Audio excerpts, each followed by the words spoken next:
ఇవాళ మా కోళ్ళకి ఒక కొత్త దానాన్ని వేసిన.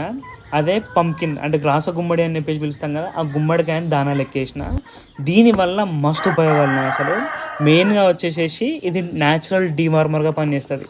ఈ గుమ్మడికాయ విత్తనాలు ఉంటాయి కదా, ఈ గుమ్మడికాయ విత్తనాలల్లో కుక్రబిటాసిన్ అని చెప్పేసి ఒక కాంపౌండ్ ఉంటుంది అన్నట్టు. ఈ కాంపౌండ్ ఏం చేస్తుంది అని అంటే, కోడి పేగులల్లో నట్టలు ఉంటాయి కదా, ఆ నట్టలకి పక్షవాతం స్టార్ట్ చేస్తుంది అన్నట్టు.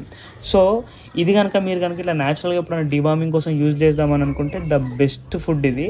సో మీరు కనుక డివార్మింగ్ చేసే రోజు ఉంటాయి కదా, ఆ రోజు కంటే ఒక 2 రోజుల ముందు కానీ, లేకపోతే ఆ రోజు తర్వాత ఒక 2 రోజుల తర్వాత కానీ ఈ గుమ్మడికాయని అట్లనే గుమ్మడికాయ విత్తనాలని కూడా కోళ్ళకు దానాలు వేయడానికి ట్రై చేయండి. ఇట్లా వేయడం వల్ల దాని గట్ హెల్త్ అనేది మంచిగా ఇంప్రూవ్ అవుతుంది, కడుపు పేగులు కూడా మంచిగా ఉంటాయి. మళ్ళీ ఈ గుమ్మడికాయ వల్ల ఫీడ్ కాస్ట్ అనేది కూడా మస్తు తక్కువ చేసుకోవచ్చు మనం.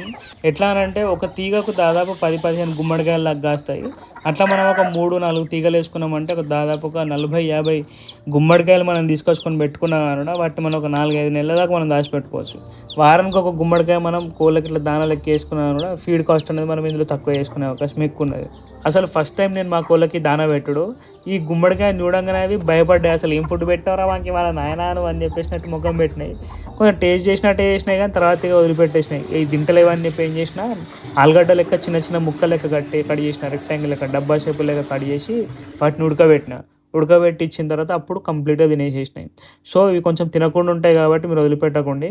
వేరే వేరే మెథడ్ లేకుండా చిన్న చిన్న పీసెస్ లెక్క కానీ, లేకపోతే కొంచెం ఎండబెట్టి అయినా కానీ కూడా అట్లా వేయడానికి ట్రై చేయండి. అప్పుడు అలవాటు అయినాయి అనుకోండి, ఖతం మీకు ఈ దానాన్ని ఈజీగా వాటికి పంపచ్చు.